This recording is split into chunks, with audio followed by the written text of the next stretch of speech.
హిందువులు జరుపుకునే అతి ముఖ్యమైన పండుగల్లో శ్రీకృష్ణ జన్మాష్టమి పండుగ కూడా ఒకటి. శ్రీకృష్ణ భగవానుడు జన్మదినాన్ని కృష్ణ జన్మాష్టమి అంటారు. మత విశ్వాసాల ప్రకారం శ్రీకృష్ణుడు శ్రావణ మాసంలోని కృష్ణపక్షంలోని అష్టమి తిథి రోహిణి నక్షత్రంలో జన్మించారు. శ్రీ మహావిష్ణువు 8వ అవతారంగా శ్రీకృష్ణుడు జన్మించాడని నమ్ముతారు. దేశవ్యాప్తంగా ఉన్న హిందువులు శ్రీకృష్ణ జన్మాష్టమి పండుగను అత్యంత వైభవంగా జరుపుకుంటారు. ఈ రోజున శ్రీకృష్ణుని బాలరూపాన్ని పూజిస్తారు. అంతేకాకుండా చిన్నపిల్లలకు కృష్ణుడి గోపికల వేషాలు వేసి వారిని చూసి మురిసిపోతూ ఉంటారు. సాక్షాత్తు ఆ చిన్ని కృష్ణుడే ఇంటికి వచ్చినట్టు భావిస్తారు. ఇక ఈ ఏడాది శ్రీకృష్ణ జన్మాష్టమి ఆగస్టు 26, 2024 సోమవారం రోజు వచ్చింది. ఆ రోజే శ్రీకృష్ణ జన్మాష్టమి పండుగ జరుపుకోవాలి. ఆ రోజు శుభముహూర్తం విషయానికి వస్తే అష్టమి తిథి ప్రారంభం ఆగస్టు 26 ఉదయం 3:39 నుంచి, అష్టమి తిథి ముగింపు ఆగస్టు 27 మధ్యాహ్నం 2:19 వరకు. అలాగే రోహిణి నక్షత్ర ప్రారంభం చూస్తే ఆగస్టు 26 మధ్యాహ్నం 3:55 నుంచి రోహిణి నక్షత్రం ఆగస్టు 27 మధ్యాహ్నం 3:35 ముగుస్తుంది.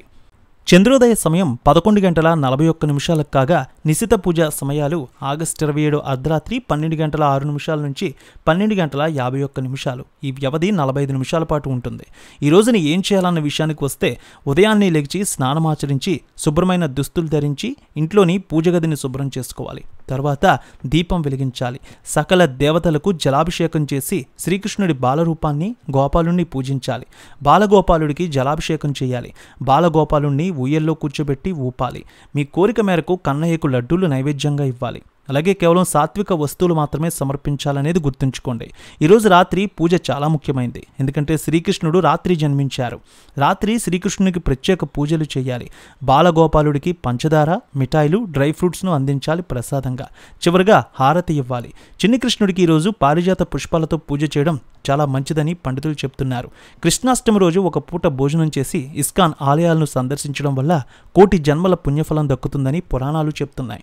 ఇకపోతే శ్రీకృష్ణ జన్మాష్టమి ప్రాముఖ్యత విషయానికి వస్తే శ్రీకృష్ణ జన్మాష్టమికి చాలా ప్రాముఖ్యత ఉంది.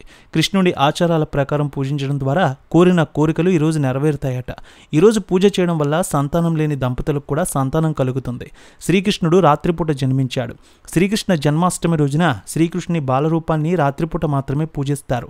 కన్నయ్యను ఇంట్లోకి ఆహ్వానిస్తూ చిన్ని చిన్ని పాదముద్రలు ఇంటి ముందర వేస్తారు. తమ పిల్లలకు బాలగోపాలుళ్ళ అందంగా ముస్తాబు చేసుకుని మురిసిపోతారు తల్లిదండ్రులు. సంతానలేమితో బాధపడుతున్న దంపతులు కృష్ణాష్టమి రోజు సంతాన గోపాల మంత్రంతో పూజ చేయడం వల్ల పిల్లలు కలుగుతారు.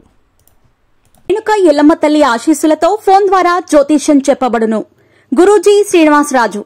జ్యోతిష్యంలో అపారమైన అనుభవం ఉన్న గురువు గారు మీకు ఏ సమస్య ఉన్నా పరిష్కారం చూపుతారు. ప్రేమ, పెళ్లి, విదేశీయానం, ఆరోగ్య సమస్యలు, ఆర్థిక ఇబ్బందులు, వాస్తు, దాంపత్య సమస్యలు, కుటుంబ కలహాలు, వ్యాపార సమస్యలు, ఇలా అన్నింటికీ పరిష్కారం చూపబడును. మీరు ఫోన్ ద్వారా లేదా వాట్సాప్ ద్వారా గురూజీని కాంటాక్ట్ అవ్వచ్చు. మీ డేట్ ఆఫ్ బర్త్, మీ ఫోటో బట్టి జ్యోతిష్యం చెప్పబడును. మీరు ఎక్కడెక్కడో జ్యోతిష్యం చేపించుకుని నిరాశలో ఉన్నారా? ఒకసారి ఈ గురువు గారిని సంప్రదించండి. మీ సమస్యకు పరిష్కారం పొందండి. Cell number 7098888511